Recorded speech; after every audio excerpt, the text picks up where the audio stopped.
يطير حبره وفجأة يطبق الصمت الزعوج في شجرة طيبة غفت الأماني. في شجرة طيبة غفت الأماني، وهز الفصل زلزال ونار 168 ابتسامة محى أيامها بطش وجور. تبعثرت الدفاتر في الفناء، وغاب عن المقاعد من ينور. هنا حقيبة وهنا قلم كثير، وحلم كان في الغد سوف يكبر. وهنا الركام يضم جسم صغيرة، وبقرطها المبتور يبكي النور. وضفائر في الطين تبكي حلمها وشبابها، والصمت فيه سعير. تنادي لهفة الخلان صمتا، تنادي لهفة الخلان صمتا، ويخنق صوتها الدمع الغزير. ويعلو فوق هذا الردم نحب تشكي غدر دهر لا يزور.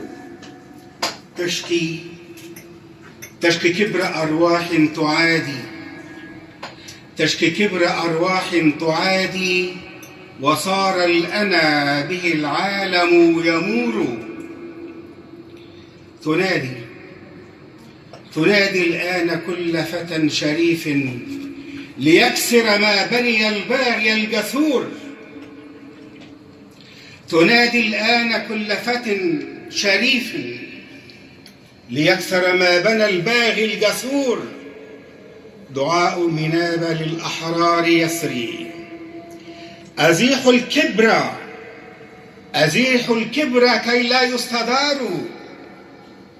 فإن الهيمنات إذا استبدت ستلقى مثلها أخرى تدور.